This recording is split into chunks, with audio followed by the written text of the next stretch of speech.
Et il y avait un mec qui venait à côté de moi et tout. Et genre, je me réveille et je suis exactement dans la même position, tu vois. Oh non, Je te jure, l'angoisse. la vie de ma mère, je suis exactement la même position et je peux plus bouger. Parce que j'ai ce truc-là, genre, je suis paralysé, tu vois. Ouais. Et c'était horrible et tout. Et après, bon, bref. Elle est dingue, cette émission. Moi, ce qui me fait plus du mal mentalement, c'est plus le côté. Les chiffres, les streams, les vues, mais ça à tout le monde, tu vois. Et aujourd'hui, on vit là-dedans, tu vois. Mais je trouve que ça, c'est dur, tu vois. Parce qu'en plus, c'est même pas réel. Moi, je sens avoir fait des millions de vues. Ta vie, il se passe rien. Ta vie ne change pas. Tu vois ce que je veux dire? Genre, c'est-à-dire que la question est géniale, mais je galère à répondre. Mais elle demande du temps. Ouais. T'as chaud à cause des questions ou à cause de la live tous les deux? Non, à cause de ma veste, vraiment très, très, très simplement. Ah, nous sommes sur du merch, les amis. Hello tout le monde, c'est Chloé, bienvenue dans En Esprit. Aujourd'hui, je vais recevoir l'artiste 2TH, un artiste qui mêle rap et électro, qui a sorti son premier album Joyeuse Mélancolie, qui va faire son premier Olympia le 1er octobre 2025, après avoir fait une cigale sold out. Ça a été un épisode très deep, où on a pu vraiment se connecter à lui, à son histoire, à son parcours. Donc j'espère que vous allez kiffer. N'hésitez pas à liker, commenter, partager sur les réseaux sociaux et on se revoit à la fin de l'épisode. Est-ce que t'es prêt pour ce petit moment? Je suis prêt, ouais, je suis prêt, ouais. Ouais. Est-ce que c'est perturbant de se dire que tu vas avoir une interview un peu en mode psychologie Mais j'adore, je suis un peu un psychologue dans l'âme, donc j'adore, moi. Ah ouais? Ouais, de ouf. Ok, t'aurais pu être psy? J'aurais pu être psy, ouais, vraiment. Au lycée, on m'appelait le psychologue. Ah, t'es le genre de gars chez qui les meufs venaient raconter leurs problèmes? Ouais, exactement, ouais. C'est un peu ça. Mais même mes amis, mes trucs et tout, tu vois, j'aimais beaucoup parler avec les gens, essayer de comprendre leurs problèmes, d'où ça venait, machin, et d'essayer de les aider en fait. Mais au bout d'un moment, ça marche pas toujours, tu vois, parce que je suis pas psychologue en fait. Parce qu'en fait, c'est pas mon métier. Voilà, c'est pas mon métier en fait, tu vois. Qu'est-ce qui a fait que t'as pas fait psycho du coup, finalement? Waouh, la musique, hein, tout bêtement, hein, juste la musique. On va dire, là, je vais faire un move de psycho un peu, tu vois, mais Vas-y. genre, je pense que via la musique, avec les textes que j'écris, etc., tu vois, je pense que je retranscrivais plein de trucs que je comprenais, qu'on me racontait, des histoires des gens, tu vois. Et moi, c'était un moyen de retranscrire tout ça, et je pense que j'étais meilleur là-dedans pour aider les gens, entre guillemets, à peut-être se comprendre, ou sortir de phases un peu dures dans la vie, tu vois, plutôt que être psychologue, je pense. Et est-ce que tu as déjà eu des retours par rapport à tes sons, justement, ou quelqu'un t'a raconté une histoire en te disant « Gars, il m'est arrivé ça, j'ai écouté ton son, tu vois ?» Ouais. Ouais, en vrai, ouais, il m'est arrivé des trucs de ouf à des concerts, tu vois, des gens en sortie de scène qui venaient, qui me faisaient des gros câlins, etc. Et c'était hyper touchant. Souvent, c'est assez compliqué à gérer parce que eux te connaissent en fait par cœur. Il y en a qui te disent tu m'as sauvé la vie, etc. Et c'est trop touchant, tu vois. Moi, ça me donne envie de chialer, mais c'est trop bizarre parce qu'en fait, tu connais pas la personne d'une certaine manière, tu vois. Ouais. Et t'as envie de l'aider, t'as envie. Et donc, tu te dis. Enfin, moi, en tout cas, je me dis, il faut juste que je continue mon son si je veux aider ces gens-là, entre guillemets. Et c'est ça qui est beau. Moi, ce qui me touche le plus, je vais donner un exemple. J'ai eu une fille qui m'a dit qu'elle était pas loin de se suicider, vraiment, de mettre fin à ses jours, et que grâce à mes musiques, notamment 7e ciel, qui est un son assez deep, je fais des trucs un peu dansants, mais je fais des trucs aussi assez deep, qu'elle avait réussi à s'en sortir, etc. Et j'ai une histoire d'un gars aussi avec qui on est resté en contact et tout, qui m'écoute de fou, qui était genre un de mes fans 10 heures, tu vois, genre tu sais, il y a des badges maintenant, tu sais, qui était genre numéro 1 ou numéro 2, genre un truc, voilà. Et en fait, qui est camionneur, et qui, du coup, il saigne mes sons dans son camion, tu vois. Et le gars, je crois, il a 25-30 ans, tu vois, voilà. Et juste, il m'avait raconté son histoire qui était que il avait eu un accident il y a quelques temps avec un de ses meilleurs amis, et son ami était décédé dans l'accident. Ouais, les histoires sont un peu... Ouais, c'est trash un peu ce que t'as comme histoire, toi. Putain, tu vois, c'est ça. Et donc, il avait failli perdre son job, son truc, son machin, etc. Et que finalement, il l'avait retrouvé, et que dans mes musiques, il retrouvait de fou, il arrivait à retrouver de l'espoir dans la vie, etc. Et donc, ouais, c'était des trucs un peu touchants. C'est très deep, il fallait pas me poser cette question. Mais j'adore, moi, justement, cette question. Mais ouais, c'est... Et ça, ouais, c'est assez ouf, en vrai, quand même. Bah oui. Voilà. Parce que je veux dire qu'en tant qu'artiste, tu vois que tu arrives à quand tu as des histoires aussi dures face à toi, et que ta personne, elle vient chez toi, elle te dit en fait, juste toi, tu te rends peut-être pas compte, mais ce que tu me procures grâce à tes sons, bah, c'est une aide de ouf, en fait. Ah, de fou. Mais surtout que de base, tu fais pas ça pour ça, entre guillemets, tu vois. Enfin, tu l'espères, mais quand t'es dans ta chambre ou en studio en train d'écrire, tu te dis pas du tout ça va aider les gens, ça va leur permettre d'avancer dans leur vie, de sortir de périodes sombres ou autres. Enfin, tu penses pas à ça, donc ouais, c'est assez ouf quand même. Mais du coup, ça m'amène. C'est une belle manière finalement de faire la transition avec ton premier album. Ouais. Puisqu'il s'appelle Joyeuse Mélancolie. Exactement, ouais. Toi, tu fais du rap électro. Enfin, t'as un mix très éclectique dans ta musique. C'est le mot, c'est exactement, c'est le mot. Et t'es éclectique, en fait, au-delà de l'être dans ta musique, tu l'es dans les thématiques même que t'abordes, qui vont d'un spectre là-bas à un spectre totalement opposé, tu vois. On s'est vraiment pris la tête à se dire, ok, c'est quoi, comment on peut définir ma musique, parce que plus que de l'électro sur du rap, tu sais, on avait d'autres idées de titres en mode genre de house, genre house électro, même basique, tu vois, en essayant de se dire ça. Et moi, j'avais envie quand même d'un titre, tu vois, qui résume pas un style musical, mais qui résume ce que tu ressens quand t'écoutes le style musical, tu vois. Tu vois, c'est le moment où t'es en soirée et tu danses et tu kiffes, t'es un peu triste, mais ça va te rappeler des souvenirs qui vont te rendre heureux, tu vois, et où tu vas réussir à trouver du bonheur dans une forme de tristesse, en fait, tu vois. Qu'est-ce qui a fait que t'aies pas sorti un premier album avant Ou un EP, je pense que j'ai grave sacralisé le truc, tu vois. Okay. Mais parce que quand j'ai commencé, moi je suis un mec qui était... Alors, c'est pas vraiment mon rap, mais j'étais un mec assez puriste, etc. Tu vois, j'étais entouré de mecs assez puristes pour qui il fallait même pas sortir de son, en fait, fallait même pas montrer sa gueule, fallait même pas, tu vois, en mode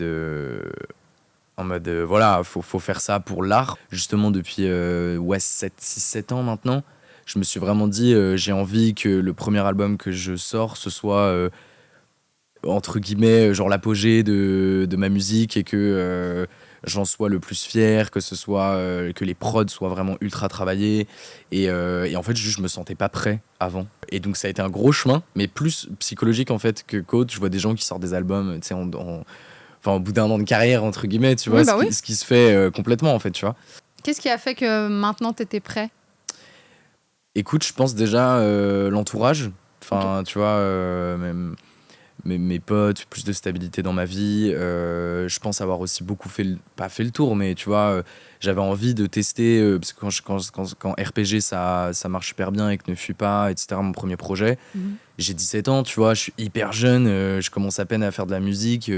Les prods que je fais, les textes que je fais, c'est sur des prods que je prends sur YouTube. Donc en fait, je suis au tout début, et donc j'ai vraiment eu ce truc de me dire, mais mec, j'ai envie d'aller plus loin, j'ai envie de tester. Donc je suis allé voir plein de mecs de l'électro, je te le disais tout à l'heure, des Mômes, des Bel Air, plein d'autres mecs, des gens toniques avec qui ça a été vraiment ouf, même Baumel, Major Mineur, avec qui on a beaucoup bossé. Et en fait, donc ça a été une recherche, mais surtout de prod et moi pour trouver en fait ma patte, tu vois. Et je pense là avoir vraiment trouvé ma patte et mon style à moi. Il y a encore plein de taf et tout, et j'ai trop hâte de continuer. Mais je pense que cet album, justement, je me suis dit, ok, là j'ai une patte, j'ai un truc qui est à moi, et donc je suis fier, et où aussi j'ai la place et la liberté d'aborder des sujets que j'aurais pas abordés avant et de me réaliser en tant qu'artiste, quoi, un peu, tu vois. Voilà. Mais donc tu passes aussi beaucoup par ces étapes émotionnelles, de up-down, un peu roller coaster d'émotions, quoi. C'est ma vie, en fait. Ouais, vraiment. Ouais, et comment tu arrives à gérer ça? Parce que être un artiste aussi, c'est souvent émotionnel. Enfin, t'as un côté assez atypique, du coup, dans l'émotion. C'est très personnel, hein. Moi, ma manière de vivre avec ça, c'est c'est ce que je te disais, en fait, c'est ma mif, mes potes qui me ramènent juste à la réalité et à se dire, en fait, c'est trop bien, t'as trop de chance, chill, on se détend, tout va bien. Et ouais, je dirais une forme de stabilité et aussi de faire d'autres choses à côté de ma musique, donc de pas être que artiste, tu vois. J'ai une boîte de prod à côté, j'ai un label à côté, donc je bosse avec d'autres artistes, tu vois. Je développe d'autres artistes au quotidien via des tafs de management, même de studio, de réal, etc., de prod, et ça me fait prendre un autre kiff en fait sur d'autres projets. Et du coup, quand je suis sur mon projet et que moi je fais de la musique, je me dis, mec, c'est tellement bien, genre gros, profite, tu vois ce que je veux dire. En fait, c'est vrai que ça m'a donné beaucoup de recul de bosser avec d'autres gens sur ma propre musique, et je pense que j'arrive un peu mieux à gérer mes émotions, mais bon, écoute, c'est le but. Non, mais j'ai envie de te dire, en fait, c'est le but de la musique, tu vois. Quand j'essaie up and down, en fait, je fais de la musique. Tu vois, c'est aussi con que ça, en vrai. C'est ton exutoire c'est thérapeutique. vraiment quoi, limite. exactement, c'est ça, tu vois. T'as 17 ans, tu me dis à ce moment-là, quand ça prend. Ouais. Qu'est-ce qui a fait que tu t'es dit déjà je vais poster à cet âge-là? Parce que t'avais normalement d'autres chats à fouetter quand même. Clairement. Et comment t'as réagi?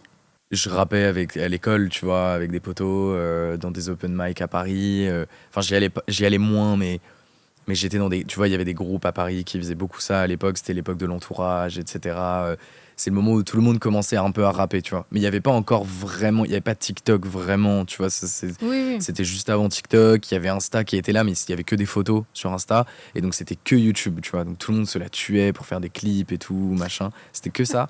Et juste, moi, je suis rentré dans le délire. Et moi, ce que je te disais tout à l'heure, c'est que moi, j'écoutais beaucoup d'électro. Ouais. Et mon frère, on écoutait beaucoup d'électro avec mon grand frère. Et un jour, juste, il m'a montré une prod. Moi, j'ai rappé dessus et je me suis dit, putain, mais attends, ça marche trop bien, trop drôle. Et on se dit, vas-y, on va en faire un clip pour se marrer. On est allé avec des potes, on a pris une cam, on a tourné des trucs de Golemont qu'on a monté sur iMovie. Enfin, bref, c'est vraiment très drôle. Mais c'est génial. Ouais, franchement, c'était vraiment génial. Enfin, c'est l'énergie du début. Et moi, je voulais pas poster, en fait. Je reviens à ça, moi, je voulais pas du tout poster au début. Comme je te disais, je suis un mec de base qu'on m'appelait le psychologue. Donc moi, je suis un gars qui était très derrière, en fait, tu vois. En retrait, on me disait, mec, on connaît pas ta life, en fait, parce que je voulais pas raconter ma vie. Je voulais pas être le centre de l'attention. Et donc, non, je voulais pas poster. Et c'est mes potes qui me disent, mec, en vrai, c'est trop bien, c'est trop chaud, vas-y, machin. Donc au début, je sors des premiers trucs où je montre pas ma gueule. Parce que je suis en mode, je veux pas montrer ma gueule, machin, etc. Dans la mentale dont je te disais avant. Et en fait, j'arrive 17 ans, donc je vais partir, je vais passer le bac et je me dis, vas-y, en vrai, la musique, c'est trop dur. Ça y est, genre, je ferai ça dans mon coin, machin. Mais pour le kiff, je sors un dernier son, tu vois, 2 derniers sons. Et ensuite, voilà, je vais peut-être faire ma vie, tu vois, entre guillemets, je sais pas, autre chose, j'en sais rien, tu vois. Mais juste, j'étais un peu dépité, tu vois. C'est-à-dire que vraiment, et c'est même sans storytelling, j'étais vraiment dépité à ce moment-là. Donc je sors ce truc et ça prend tout seul. Et après, voilà, bah, ça m'a permis d'être là, en fait, aujourd'hui, honnêtement. Je me souviens, mon premier son que je publie sur YouTube, un morceau, on voit même pas ma gueule. Il y avait vraiment 100 personnes qui allaient voir le truc. Mais j'étais en pipi la veille au tel avec ma sœur qui me disait, mec, t'inquiète et tout, on s'en bat les couilles. Mais moi, je voulais pas, tu vois, j'étais paniqué, quoi. Donc non, ça, au début, ça a pas été simple, mais parce que juste, en fait, je voulais pas au début. C'est fou de pas vouloir, mais de vouloir en même temps. C'est très bizarre. Bah, c'est toute ma. Très paradoxal. Ouais, tout un paradoxe. Tout un paradoxe. C'est vraiment toute ma méta. Je sais pas comment. C'est une grosse réflexion de. Ouais, je sais pas. Je sais pas trop. Mais je pense aujourd'hui avoir fait la paix avec ça et me dire. Ce que je te disais tout à l'heure, pour moi, c'est un moyen, quoi.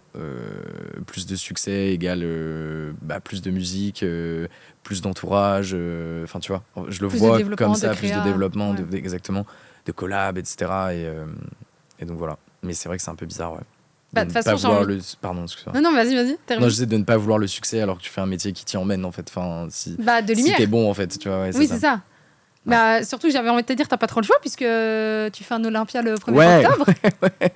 Donc, si t'aimes pas, si t'as pas fait la paix avec ça, c'est sûr que c'est plus compliqué. Mais sur scène, c'est différent. Sur scène, je trouve que tu te transcendes et tu vois, j'ai une relation grave différente à la scène parce que je sais pas, c'est réel et en tout cas, toutes les scènes que j'ai faites jusque-là, les gens sont vraiment très bienveillants.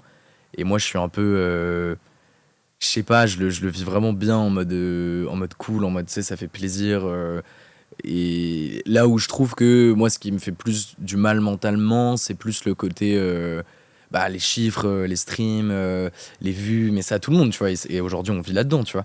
Mais je trouve que ça, c'est dur, tu vois, parce qu'en plus, c'est même pas réel. Moi, je sens avoir fait des millions de vues, ta vie, il se passe rien, ta vie ne change pas, tu vois ce que je veux dire. Genre, c'est-à-dire que non, mais en vrai, et ça, c'est bizarre, tu vois, je veux dire, alors que... Ce rapport aux chiffres, je trouve qu'il est... Enfin, en tout cas, moi, je le vis un peu bizarrement. J'essaie de m'en délaisser parce qu'on n'a pas le choix, tu vois, c'est le monde dans lequel on vit.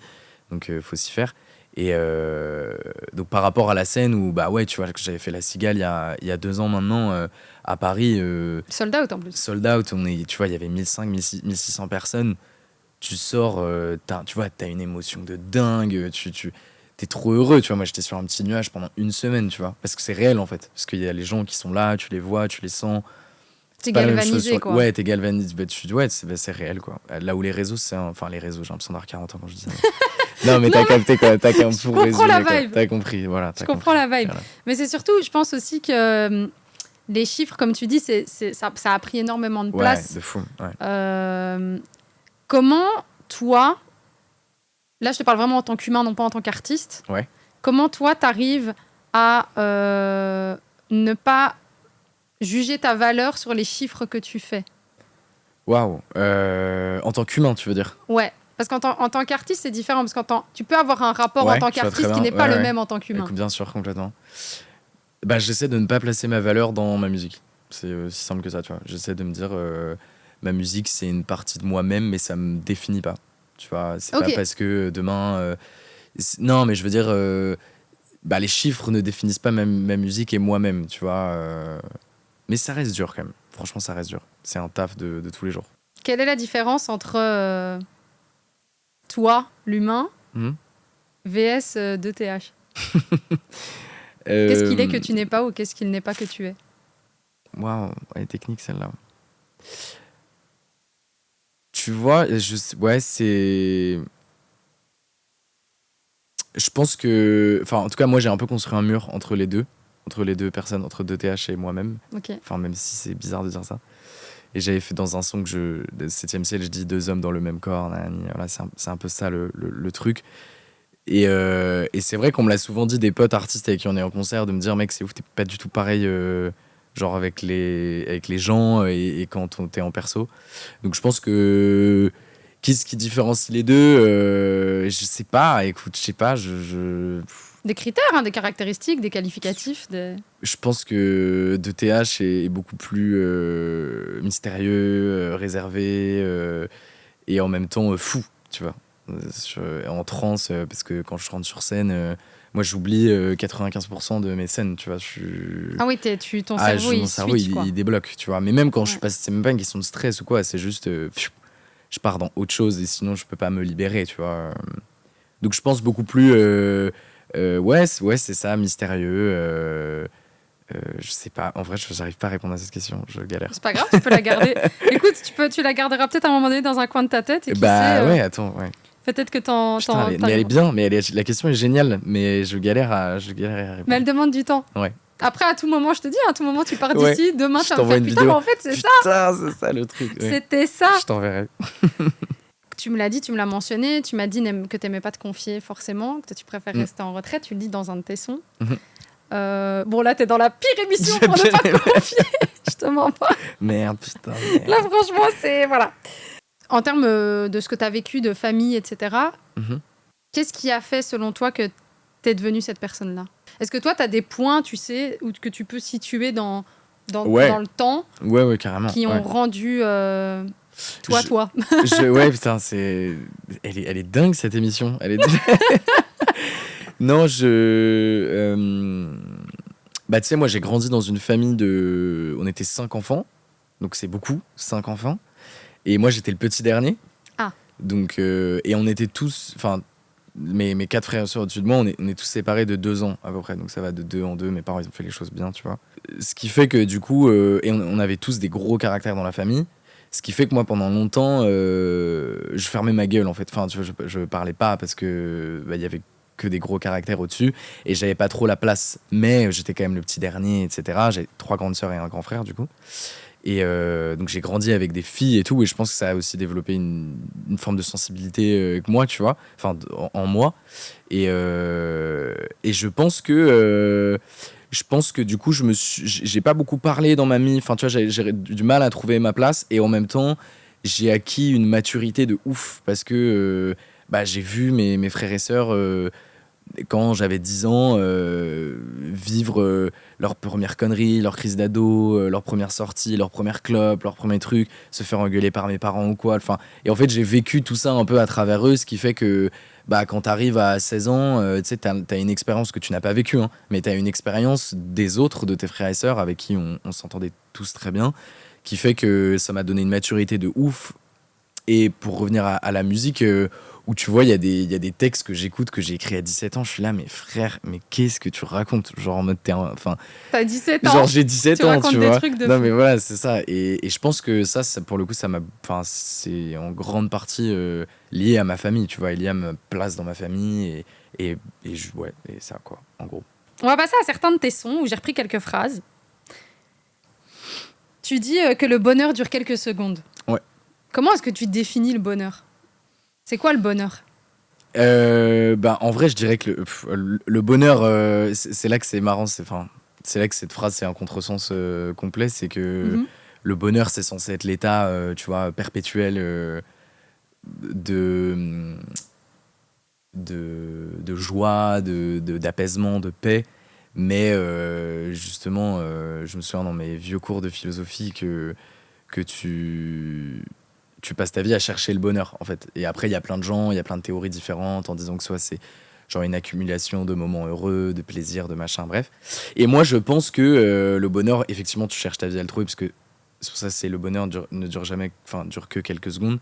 C'est que à chaque fois, il se barre, tu vois. Enfin, t'as toujours ce moment bien où tu te sens en paix. Je sais pas, en tout cas, moi, c'est genre face à des paysages ou avec de la belle musique, ou à certaines heures de la journée où tu sais, t'as un truc où ouais, t'es heureux, tu vois, t'as l'impression que vas-y, tu fais partie dans tout, tu vois, et que t'es hyper apaisé. Mais moi, j'ai souvent le sentiment que tu sais quand ça s'arrête, tu vois, et ça s'arrête et tu repars à ta vie normale un peu, tu vois, où t'as tes stress, tes parasites, tes trucs, machin, etc. Enfin, moi, en tout cas, c'est comme ça. Donc toi, dans ta manière de visualiser le truc, Ouais. c'est que le bonheur n'est pas la vie normale. Non. Pour moi, c'est genre un état de grâce, quoi. Tu vois ce que je veux dire? C'est que t'as un moment de répit. Ouais, un peu. Exactement. Mais après, pour moi, le but de la vie, c'est de chercher ces moments-là, tu vois. Qui soit le plus récurrent, voilà, en fait. exactement. Que ce soit le plus récurrent, qu'il soit le plus long, même le plus constant, tu vois. Et j'espère que, j'en sais rien, quand on va mourir, ou je sais pas, tu vois, c'est ça l'état que des gens appellent paradis ou quoi, tu vois, que c'est ça, en fait. C'est juste des moments où il y a plus de parasites, il y a plus de prise de tête, il y a plus de... T'es juste apaisé, tu vois, et en paix avec tout ce qui t'arrive, quoi. Ah merde, faut tout recommencer. Ah pardon, ça n'apparaît. Excusez-nous. Ça n'apparaît qu'il faut tout recommencer. T'as chaud à cause des questions ou à cause de la live tous les deux? Non, à cause de ma veste, vraiment très, très, très simplement. Ah, nous sommes sur du merch, les amis. Ah ouais, c'est un test, mais oui, c'est... Voilà, si jamais il y a du merch, effectivement, pour la sortie de ce premier album, Joyeuse Mélancolie. On a fait de très beaux t-shirts. Pour lier à mon album et à ce que je te racontais de la fête et ses sentiments, pour moi, c'est aussi ça, tu vois. C'est-à-dire que j'ai vraiment des moments... Moi, je suis un mec qui adorait aller en festival et qui adore encore aller en festival, mais tu vois, même quand j'étais petit, où j'allais dans des trucs un peu house, techno, etc., je me souviens, enfin petit, 16-17 ans, hein, je considère que c'est petit, plus jeune, voilà, plus petit jeune. le mec. Quand j'avais 5 ans, c'était génial. Non, et c'est vrai que moi, dans ces trucs-là, je ressens aussi ces états de laisser aller, tu vois ce que je veux dire, je vois ce que tu veux dire. Et c'est pas que l'alcool, je pense, tu vois, c'est vraiment non, aussi c'est juste la vibe, il y a une énergie, un truc assez latent comme ça qui... un truc de liberté, quoi, ouais. Bah voilà. ça, tu sais que je l'ai jamais autant... Je vois complètement ce que tu veux dire, parce que je l'ai jamais autant ressenti que dans des festivals électro. Ah bah ouais, bah tu vois, ça m'étonne pas du tout. Genre vraiment des trucs où t'es là... Je pense que c'est parce que tu ressens un peu cette plénitude ou ce bonheur collectif. De ouf, ouais. Et grave. malgré tout, tu vois, c'est du transfert énergétique un peu, tu vois. Ouais, comme si t'étais avec tout le monde, quoi. Genre, tu fais tout le qu'un monde avec la foule, quoi. Ouais. Mais comme tu disais, c'est le fait de sentir de faire partie d'un tout. Ouais. Je vois ce que tu veux dire. Bah, c'est voilà. Ce sentiment-là. Exactement. Et moi, c'est ce que je cherche dans la musique, tu vois, à fond. De pouvoir justement créer ça et de le ressentir quand tu le crées. Quand je suis en concert aussi, tu vois, c'est ce que je cherche à faire, à transmettre, quoi. Il y a un autre son, Ride. Ouais, il est bien lui. J'ai quitté cette fille parce que je l'aimais trop. J'étais accro. Ouais. Bon, si vous allez écouter vous-même, on va pas vous spoiler toute l'histoire, mais est-ce que c'est quelque chose que t'as vécu? Ouais. T'as quitté une fille parce que tu l'aimais trop? Ouais. Est-ce que c'est parce que tu l'aimais trop ou parce que vous vous aimiez mal? Tu me prends de court là. Je pense un C'est peu le des principe deux. d'en esprit, bienvenue. Je pense un peu des deux et ouais, écoute, C'est dur cette question. c'est dur cette question. Je pense bah oui, on s'aimait mal parce qu'on s'aimait trop. Ou du moins moi j'aimais trop et du coup bah déséquilibre et bon bah voilà, tu vois, au bout d'un moment. Est-ce que maintenant, suite à ça, t'as pu développer une autre manière D'aimer. ou une compréhension peut-être de comment aimer mieux? Ouais, carrément. Ouais, je pense. Et est-ce que c'est lié à toi aussi, à à ton amour de toi-même? Ouais, waouh, tu me devances sur sur mes propres réflexions, j'adore. Attends, j'adore, ok. Oui, je pense, bah, tu sais, c'est la réalisation de se dire, ok, et c'est ce que je dis un peu dans ce son, mais c'est le côté, en fait, tu te fais du mal à aimer des gens trop, parfois, c'est pour ça que c'est le truc trop, où en fait, tu fais ça juste parce que tu ne t'aimes pas toi-même, et donc tu fais exprès, enfin, je sais pas si c'est ton inconscient ou conscient, mais inconsciemment, tu vas vers des gens qui ne t'aimeront jamais à ta hauteur parce que tu considères qu'on ne peut pas t'aimer, tu vois ce que je veux dire?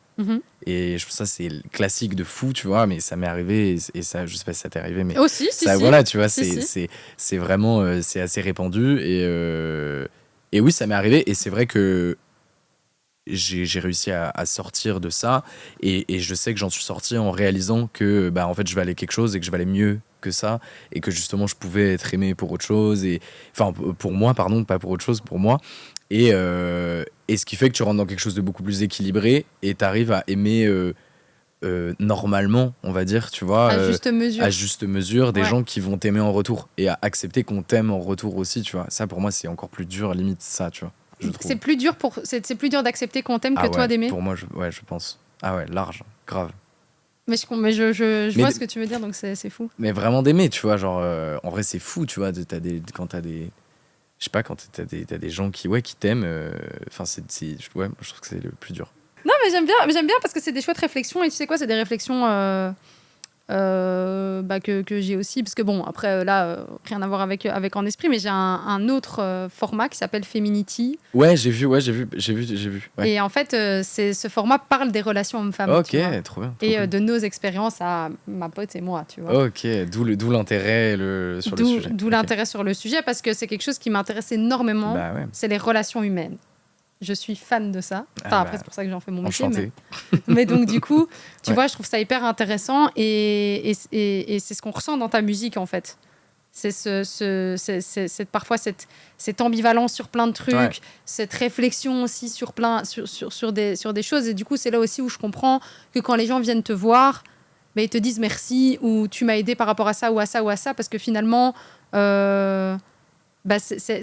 tu donnes un peu une part de toi, tes réflexions, ce que tu vis. Ouais, Et donc complètement. les gens peuvent se connecter aussi à ça parce que ils se disent finalement c'est peut-être ce que je suis en train de vivre aussi, quoi. Ouais, complètement. Tu disais aussi dans un autre son, je me sens trop différent ou trop banal. Ouais. Dans la chance que j'ai, ouais. À quel point le fait de te sentir différent peut en même temps te donner l'impression de te sentir banal et peut-être en même temps parfois te faire te sentir spécial. Pour moi, c'est la question identitaire, quoi, juste de savoir qui je suis, comment je me définis, par quoi je me définis. Et je pense que c'est le cas de tout le monde. Et encore plus quand tu fais de la musique, parce que ce que je te disais, tu vois, tu cherches ta patte, tu cherches ton truc. Mhm. Et moi, c'était un peu dans ce sens-là aussi. Après, effectivement, c'est universel. Mais en fait, t'es qui ?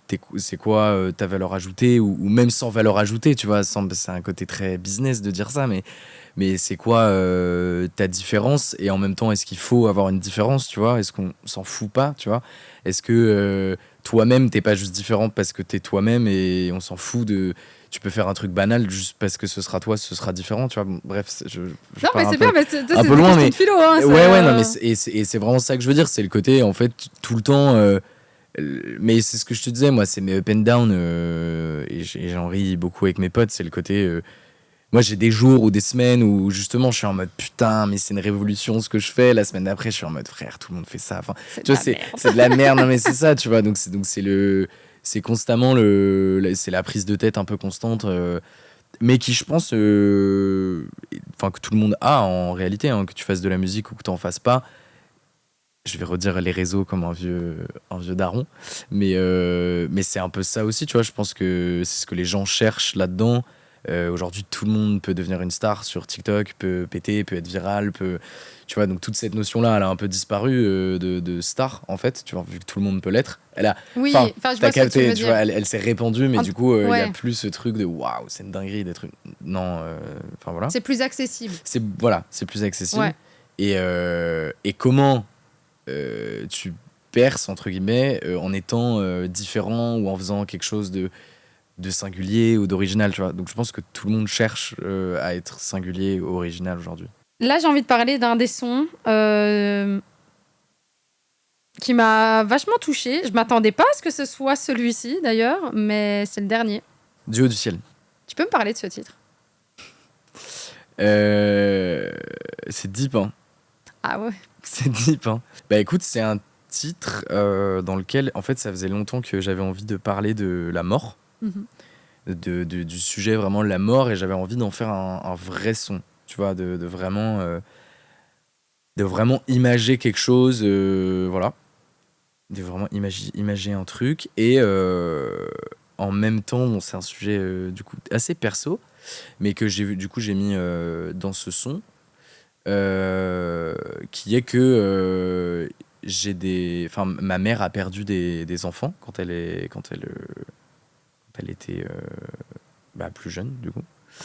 Et donc j'ai des petites sœurs qui sont décédées, en fait, donc elles ont vécu, c'est pas des fausses couches, tu vois, elles ont vécu et elles sont décédées au bout de quelques minutes ou quelques heures, tu vois ce que je veux dire. Des jumelles?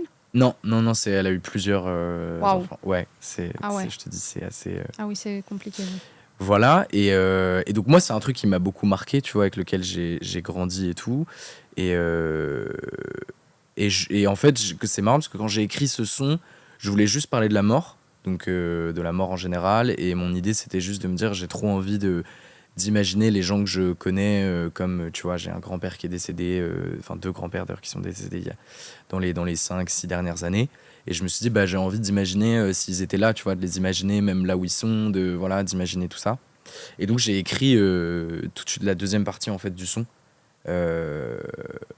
dans ce sens-là. Et après coup, en fait, avec justement ma famille, on a reparlé de ces sujets dans les dernières années, enfin il y a 1 an, 2 ans.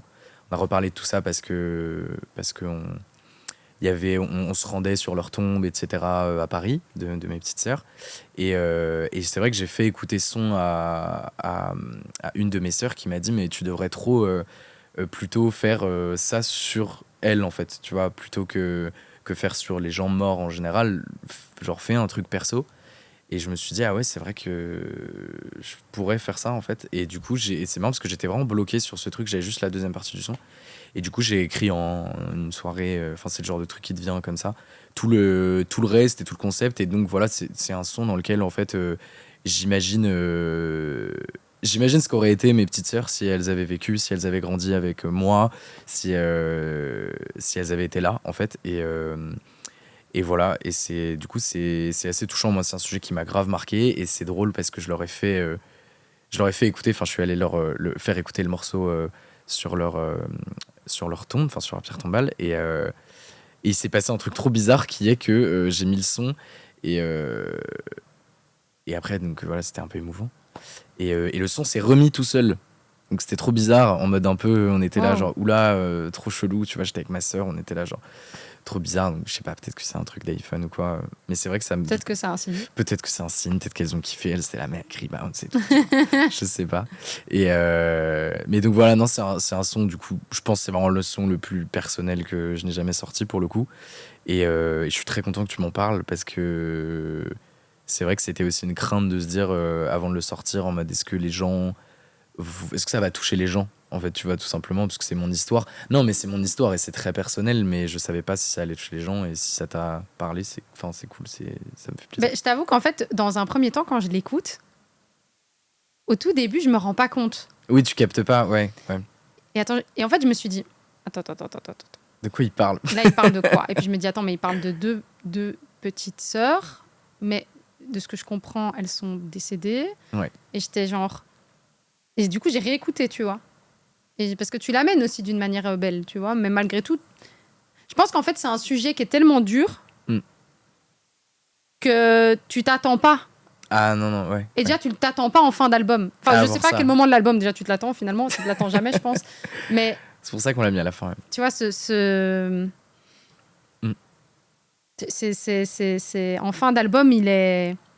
T'es là, genre... Ok. Vraiment. Ouais, c'est vrai, c'est vrai. Bah, ouais. C'est... Dans quel contexte tu l'as fait écouter à tes parents? Je l'ai pas fait écouter à mes parents. Ils l'ont pas encore écouté, là? Non. Tu vas le refaire écouter quand? Je sais pas, peut-être quand ça sortira, je sais pas. Il y a une raison? On n'est pas en... Enfin, on n'est pas en très très bon terme, mais ok. Tout va bien. Alors, ce qu'on va faire, c'est qu'on va passer au jeu de cartes. Allez, génial. Est-ce que tu es prêt? Je suis complètement prêt. Faut que je choisisse celle-là ou je peux... Pas du tout. Non, je fais sinon c'est trop facile. Je me suis dit, ok. Voilà. Donc là, tu prends le jeu de cartes. Ok. Tu me le mélanges. Celle que tu veux, tu peux la choper. Et tu peux lire à haute voix aussi après l'avoir lu dans ta tête. Je peux inventer une question. Là, je pourrais inventer une question en fait. Je connais toutes mes questions. Est-ce que t'as un rêve que tu fais souvent? Bah, j'ai un cauchemar, je me rappelle particulièrement, mais j'ai pas un rêve quoi. Bah, cauchemar alors. Mais tu sais que c'est hyper triste quoi. Mais non, genre, mais... non, mais en général, c'est les cauchemars qu'on fait de manière récurrente parce que c'est des peurs internes. Hein, oui, donc, c'est ça. Ou des... Non, mais j'avais fait un... En fait, j'ai fait des expériences de mort imminente. Non, je rigole, c'est une blague, pardon, pas du tout. Non, j'ai fait des... T'as eu trop peur.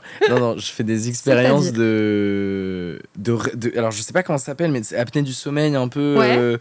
Genre, tu sais, où genre, tu dors, mais tu te vois en 360. Ouais. Genre, il y a des gens qui ont des visions et tout. Moi, j'ai pas eu des visions, mais j'ai... Genre comme un truc un peu astral comme ça, où t'es en dehors de toi-même. Ouais, c'est ça. Okay. J'ai vécu ça quelques fois et c'est trop bizarre parce que quand je dors dans une certaine position, je sais que genre, je vais faire ça et que genre, je vais me réveiller et genre, je vais pas pouvoir bouger, tu vois. Genre, je vais voir que je dors et tu peux pas bouger, tu vois.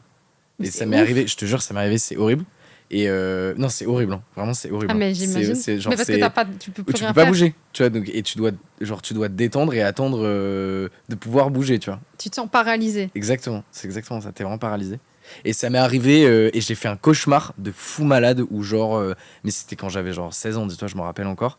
Et genre, truc de fou, j'étais chez moi, il y avait un mec qui arrivait et en gros, c'est-à-dire que genre, je voyais ma chambre, genre mon cauchemar, c'était ma chambre exactement telle qu'elle était et je dormais dans une position et je me voyais, tu vois, en 3-6, donc c'était hyper réel et il y avait un mec qui venait à côté de moi et tout, genre, et genre je me réveille et je suis exactement dans la même position, tu vois. Oh non, l'angoisse! Je te jure, la vie de ma mère, je suis exactement la même position et je peux plus bouger parce que j'ai ce truc là, genre je suis paralysé, tu vois. Ouais. Et c'était horrible et tout et après bon bref, j'étais pas bien, voilà. Ah ouais, mais la paralysie c'est tendu. Ouais, c'est horrible, mais ça j'en fais moins, ça va. Waouh, c'est chaud. C'était pas du tout la question. Ah si, c'est ça la question. Ah ouais, putain, j'adore. T'adores. Mais j'ai le seum de pas me souvenir assez de mes rêves. Mais apparemment, il faut les noter et tout. Mais quand tu te réveilles, si t'as l'occasion, note-les. Tu fais ça, toi moi, en général, je m'en rappelle quand même un petit temps après m'être réveillée. Mais quand j'en ai de spécifiques... Tu les notes je cherche la signification. Ah oui. Je suis hyper fort dans la... Mais après, j'essaie d'être un maximum connecté aussi à mon... spirituel. C'est vrai? Ah ouais? À mon moi spirituel. Ouais, de ouf. Ok, trop bien. Tu vois, tout ce qui est en lien avec soins énergétiques, chakras, kinésiologue, ah, mais c'est trop bien. méditation, etc. En fait, même tes rêves, en fait, c'est toi qui extériorises ce que t'as pas pu extérioriser dans ta journée. Bah, c'est ton inconscient qui stocke et qui... Ah non, mais moi, parfois, tu sais que je me réveille, j'ai l'impression que j'ai pas dormi. Je me suis dit, j'ai une double vie, en fait. Genre, je suis fatiguée, je suis éclatée au sol, j'ai dormi, je me dis, mais comment est-ce possible? En fait, je sais que j'ai rêvé de ouf. Je me suis dit, ça se trouve, en fait, ma vraie vie, c'est là-bas. J'en ai une ici. En fait, j'en ai deux. Non, catastrophe. Mais bon, encore. Mais bien sûr. Pourquoi tu n'aimes pas ce jeu? Si, j'adore. C'est génial. J'adore ce jeu. J'adore ce jeu, vraiment.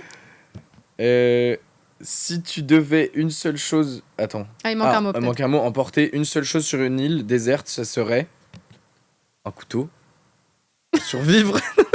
En vrai, c'est peut-être smart, cela dit. J'avoue, un couteau, c'est méga smart. Non, un couteau, c'est smart. Parce que c'est dur à faire un couteau. À fabriquer. Oui, c'est vrai que je suis pas sûre que j'arriverai à gérer un... Un couteau. Putain, Je j'avoue. m'attendais à plein d'autres trucs. Non, mais c'est la réponse la plus smart en fait. Bon, bah voilà. Je suis les gars, si vous voulez survivre. Ou sur du une feu. île, Les ou gens ils du disent feu. ou un briquet. Ou un Mais après, briquet, ouais. si t'as plus de. Ouais, mais avec un couteau, tu peux. Tu peux, comme à l'époque avec le Ouais, silex et toute exactement, l'histoire. c'est ça. Ouais. Toi, tu serais ouf sur une île déserte. Koh-Lanta, appelez-le, les gars. Exactement. Ouais. T'aurais voulu faire Koh-Lanta, tu vois, je me demande. Ah non, non, non, non. Ah non, flemme. Non, flemme. J'aurais fait genre sans les caméras, tu vois. Ah bah en attends, ouais. ermite. En Un ermite. Koh-Lanta, tu peux le faire si on Ah me dit ouais, c'est de sans fou. cam. Ah ouais, j'adore. Ouais, grave. Putain, c'est ouf. En mode Robinson Crusoe, tu Ouais, vois. ouais, ouais. Ah, j'adore. De ouf. Putain, Je sais pas si je survivrai longtemps, mais oui, de ouf. Mais pour l'expérience, Pour je veux bien l'expérience, tester. ouais, c'est ça. Ouais. Alors, on va terminer avec 2 questions. La première, c'est est-ce que t'es heureux? Je suis très heureux. Je Ok. suis très heureux. Ouais, écoute, ouais. J'ai l'impression d'avoir plein d'opportunités qui s'ouvrent à moi. Je sors mon album là. Je fais un Olympia. Je fais un Olympia. 1er octobre, les gars, d'ailleurs, prenez 1er vos places. octobre. Ouais, ça va être vraiment fou. Et donc non, je suis très heureux parce que je sais pas exactement où je vais aller. Tu vois ce que je veux dire, je sais pas vraiment. C'est quoi la suite? Oui, tu le disais Quelle est la d'ailleurs. suite, tu vois? Ouais. Non, mais vraiment, c'est une vraie question. Mais je suis pas du tout paniqué. Tu vois, c'est vraiment. Je dis ça parce que j'ai plein d'opportunités qui s'ouvrent à moi et toutes me rendent trop heureux. Et je me dis, bon, bah, trop cool, mec. Tu verras, tu feras ce qui continue à te rendre heureux, quoi. Voilà. Et. Il y en a encore 2, pardon. Ah, putain, il y a toujours- L'avant-dernière. Est-ce qu'il y a une question que je ne t'ai pas posée que t'aurais aimé que je te pose? Non, je pense que là, non. Vraiment. Ouais, là, Là, on est bon? on est très bon. Et bah, le principe de cette émission, le nom en tout cas de cette émission, c'est En Esprit. Mhm. C'est quoi pour toi être en esprit? Être en esprit, comment je le comprends? Ouais. Bah, c'est être dans le truc, tu vois. Être Ok. à fond, être. On va dire faire partie d'un tout, tu vois, pour bien résumer ce truc-là. C'est faire partie d'un tout et être dans le délire, quoi. Mais écoute, ça m'a fait super plaisir de passer ce petit moment. Bah, tout pareil. Merci beaucoup. Merci à tous d'avoir regardé cet épisode d'En Esprit avec 2TH. Allez écouter son premier album, Joyeuse Mélancolie. Allez prendre vos places également pour son Olympia le 1er octobre. J'espère que vous avez kiffé cette interview. N'hésitez pas à mettre en commentaire les prochains artistes que vous avez envie qu'on reçoive dans l'émission. On like, on partage, on commente, ça vous avez l'habitude. On soutient le projet à fond. Bien sûr, on a joué aux cartes En Esprit, les gars. Donc si vous le voulez, il suffit de le précommander. Sur Insta en MP, vous pouvez le mettre dans les commentaires YouTube. Encore un grand merci à Slice pour les locaux, à Gaëtan, et nous on se dit à très bientôt pour une prochaine interview.